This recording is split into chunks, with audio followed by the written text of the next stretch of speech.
Hello friends, स्वागत है आपका हमारे रिडन क्लासेस में।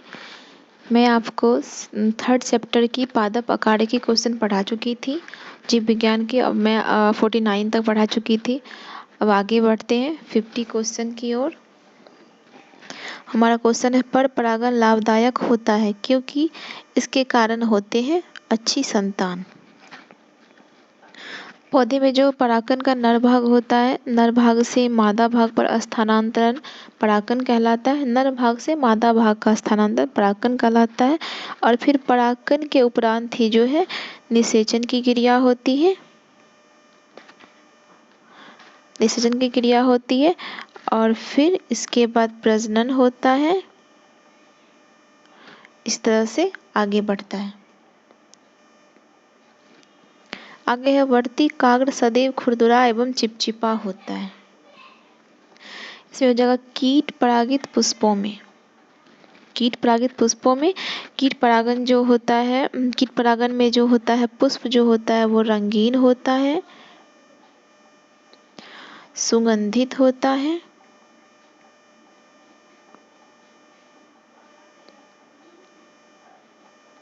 सुगंधित होता है और फिर मतलब नेटर युक्त होता है।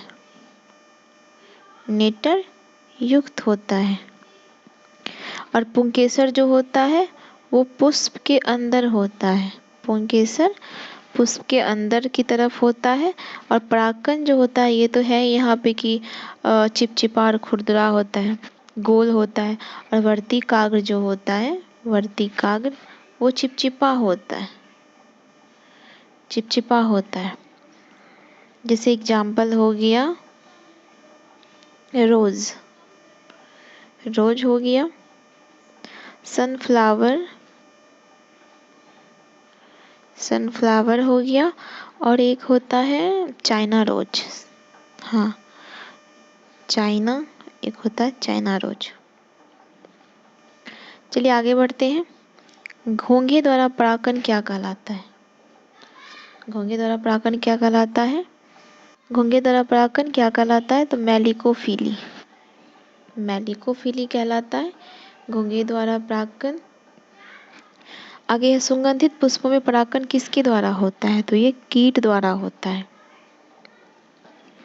बताए थे कि कीट परागण में जो होता है पुष्प रंगीन होता है, सुगंधित होता है, नेटर युक्त होता है, जो कि कीट को क्या करता है? आकर्षित करता है। आगे है, परागण है।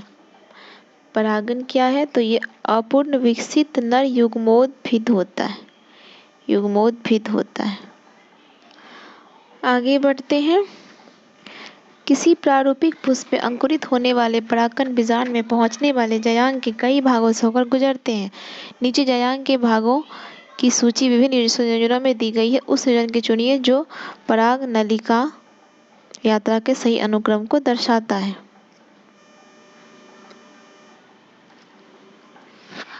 तो इसका आंसर हो जाएगा वर्तिकाग्र, वर्तिका और फिर अंडाशय।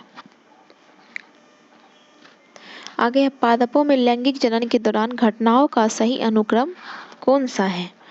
लैंगिक जनन के दौरान घटनाओं का सही अनुक्रम कौन सा है? तो परागण, परागण, निषेचन, युग्मनज का विभाजन, भ्रूण का बनना और फिर पौधा बन जाता है।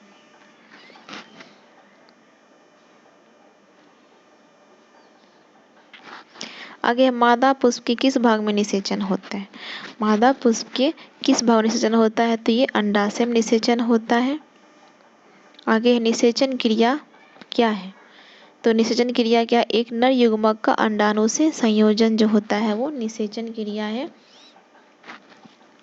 और जो कि निषेचन क्रिया जो है वो निम्न होता है। अंडाणु को परिपक्व होने के लिए उत्तेजित किए जाते हैं। फिर होता है युग्मनज में गुणसूत्रों की द्विगुणित संख्या को पुनः संचित करना, फिर माता पिता के गुणों का सम्मिश्रण करना, फिर ध्रुव कोशिकाओं के निर्माण से अंडाणु के कोशिका द्रव को पूरा करना और भी कुछ होता है। आगे निषेचन के पश्चात बीजों के बीजावरण विकसित होते हैं। वो जो होता है अध्याय वर्णों से, क्योंकि निषेचन के पश्चात जो है बीजांड निषेचन के पश्चात बीजांड बीज में विकसित हो जाता है, बीज में होता है विकसित। और बीजांड में जो उपस्थित होता है, बीजांड में उपस्थित दोनों अध्याय वर्णों से जो है बीजावरण बन जाते हैं, बीजावरण बन जाते हैं। आगे चलिए पढ़ते हैं। द्विनिषेचन किसका मुख्य लक्षण है? तो ये हो जाएगा आवर्तबीजी का, आवर्तबीजी का द्विनिषेचन होता है। आगे अनिषेक जनन होता है। अनिषेक जनन किसमें होता है? तो बिना निषेचन के अंडाणु का परिवर्धन। कभी कभी जो है पौधे के युग्मक जो है बिना निषेचन क्रिया के ही नई संतान की प्राप्ति करता है, जो कि दो प्रकार का होता है। एक होता है कृत्रिम अनिषेक जनन और दूसरा होता है प्राकृतिक अनिषेक जनन। प्राकृतिक। आगे बढ़ते हैं। निषेचन के बिना फल के विकास को क्या कहा जाता है? इसको कहा जाता है पार्थिनोकॉपी। पार्थिनोकॉपी। केला और अनानास एग्जाम्पल है ये, अनानास।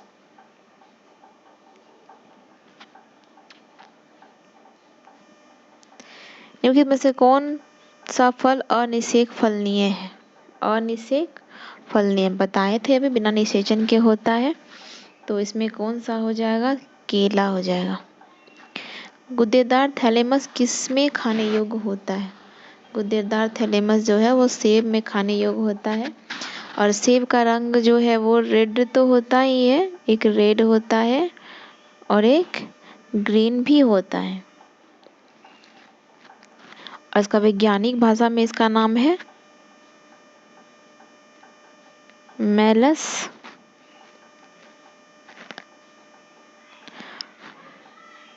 डोमेस्टिका। Malus domestica. और सेब का खाने योग्य भाग कौन सा है? तो इसको कहा जाता है, सेब के खाने योग्य भाग को कहा जाता है पुष्पासन। इनमें से कौन सा एक सत फल का उदाहरण है? तो आम एक सत फल परिवर्धित होता है, तो वो हो जाएगा अंडाशय से परिवर्धित होता है, जिसमें कि आम तो आता ही है और एक मक्का भी आता है और एक अंगूर भी आता है। अंगूर। आभासी फल का उदाहरण? तो सेब हो जाएगा आभासी फल का उदाहरण।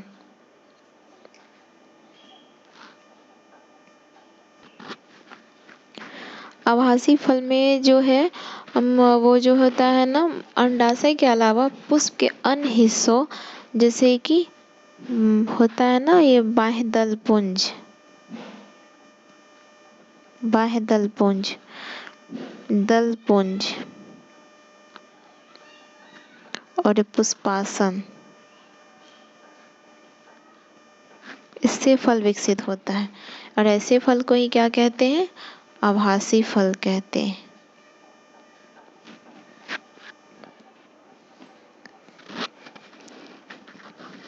इसका एग्जाम्पल हो जाएगा आभासी फल का काजू, सेब, नाशपाती, लौकी और ककड़ी। ककड़ी हो जाएगा।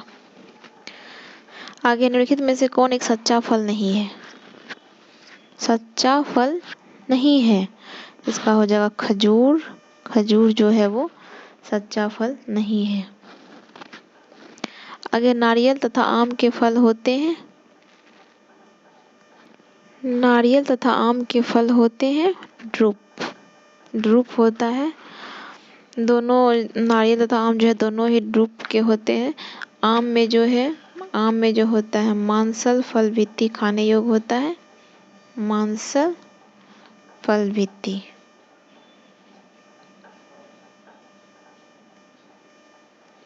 मांसल आम में मांसल मध्य फल भित्ति खाने योग्य होता है।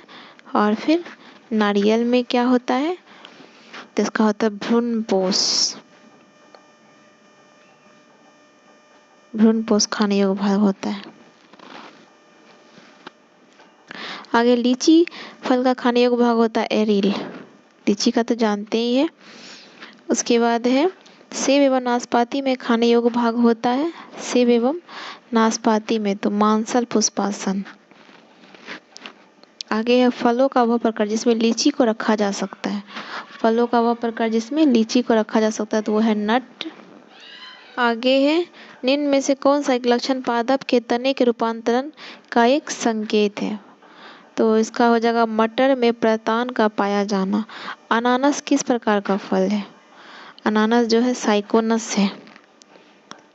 अनानास एक ऐसा फल है जिसको कभी भी ताजा काट कर खा सकते हैं।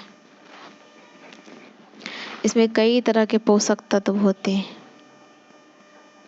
अनानास में। आगे बढ़ते हैं, निम्न में से कौन सा युग्म सुमेलित है।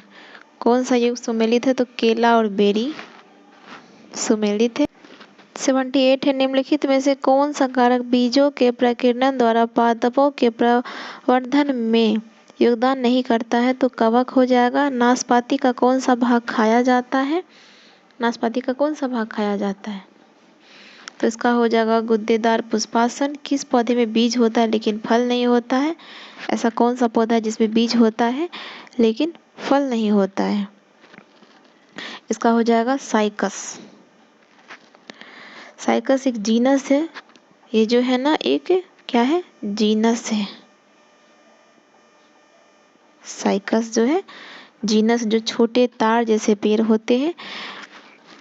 आगे बढ़ते हैं, बीज विकसित होता है। बीज जो है वो किससे विकसित होता है, तो बीजांडों से बीज विकसित होता है। जो कि देखे होंगे बीज एक जो एक परिपक्व बीजांड जो निषेचन के बाद क्रियाशील होता है और उचित परिस्थितियों जैसे कि जल, वायु, सूर्य प्रकाश सब मिलने पर जो है ना वो क्रियाशील हो जाता है। भ्रूण किसमें मिलता है, भ्रूण जो है बीज में मिलता है। आगे आर्किड के बीज होते हैं, वो होता है हल्के तथा शुष्क होते हैं आर्किड के बीज। और आर्किड का जो बीज होता है बहुत छोटा होता है, एकदम नन्हा सा होता है।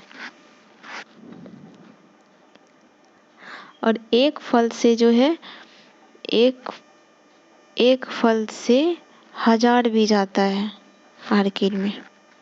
और ये इतना हल्का होता है कि इनका जो है ना प्रसारण जो है वो वायु द्वारा सुगमता से हो जाता है, आसानी से वायु द्वारा हो जाता है, इसका हर जगह बिखेरे जाता है। आगे बढ़ते, सामान्यतः अंकुरण के लिए किसकी आवश्यकता नहीं होती है, तो प्रकाश की आवश्यकता नहीं होती है। इसमें जो है ना हवा, पानी और ताप और उचित तापमान मिल गया तो ये अंकुरित हो जाता है। घर में भी तो हम लोग अंकुरित करते हैं, अंकुरित हो जाता है। और यूँ कि ये मतलब इसका 3 कारक ही है, 3 कारक है ये, मतलब कि जल, हवा और ताप, ये 3 कारक अंकुरित करने के लिए। सजीव प्रजक अंकुरण किसमें पाया जाता है, सजीव प्रजक जो है वो राइजोफोरा में पाया जाता है। आगे है अधोभूमिक अंकुरण पाया जाता है। अधोभूमिक अंकुरण जो है वो किसमें पाया जाता है, तो वो पाया जाता है मक्का में।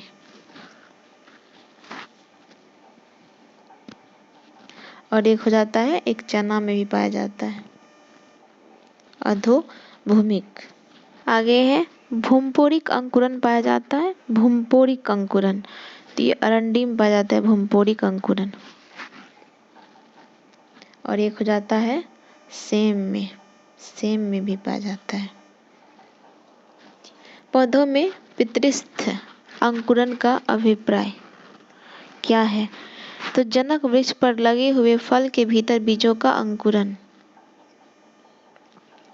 पितृस्थ अंकुरण जो है एक विशेष प्रकार का घटना होता है जो मैंग्रोव में देखने को मिलता है। मैंग्रोव का जो पेड़ होता है उसमें ये देखने को मिलता है।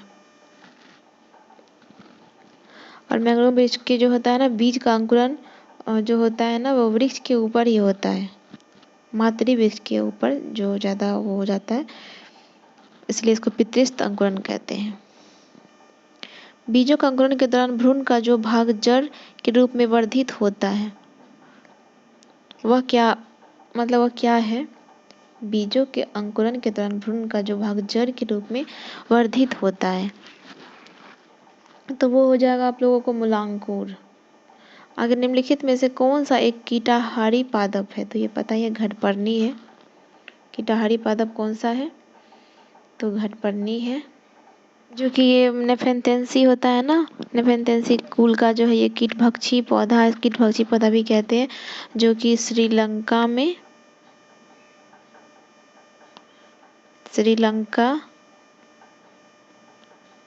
असम देशज है। ये मुख्यतः पौधे शाक होते हैं और ये दलदली जो होता है ना, दलदली जगह और अधिक नम जगह में ये उगता है और ये किसी चीज के सहारे जो है ना ऊपर चढ़ता है। मतलब तरह से ये कहे तो शाक मतलब लता जैसा होता है, ऊपर चढ़ता है।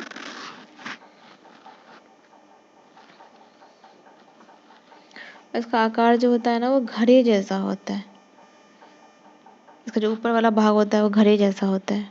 बीजों को किस स्थिति में संरक्षित किया जा सकता है? तो ठंड और शुष्क स्थिति में। विश्व में सबसे लंबा पौधा कौन सा है? इसका हो जाएगा यूकेलिप्टस।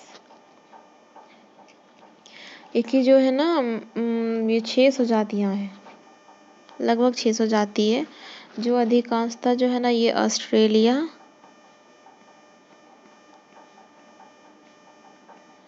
ऑस्ट्रेलिया और तस्मानिया में पाया जाता है। ऊंची जाति का जो वृक्ष होता है इसी में उसका जो है ना 322 फुट तक पहुंचता है वृक्ष।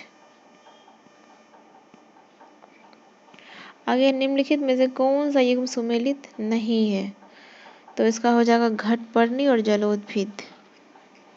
इसमें हो जाएगा घटपर्णी में जलोद्भिद ना होके कीटभक्षी होगा, कीटभक्षी, जो कि बताए ही थे असम में और श्रीलंका में ज़्यादा देखा जाता है ये। आगे है किस पादप में तना संचयन तथा चिरकालिकता के कार्य करता है? ये हो जाएगा हल्दी। आगे है अलैंगिक प्रजनन का एक प्रकार जिसमें जड़ों, तनों, पत्तियों और कलिकाओं से नए पौधे उत्पन्न होते हैं वह क्या कहलाता है? तो इसका हो जाएगा वानस्पतिक प्रजनन। इसी के साथ आपका ये चैप्टर एंड हुआ और आगे अब हम 4th चैप्टर पढ़ाएंगे। वीडियो अच्छा लगे तो लाइक एंड सब्सक्राइब कीजिए। थैंक यू दोस्तों।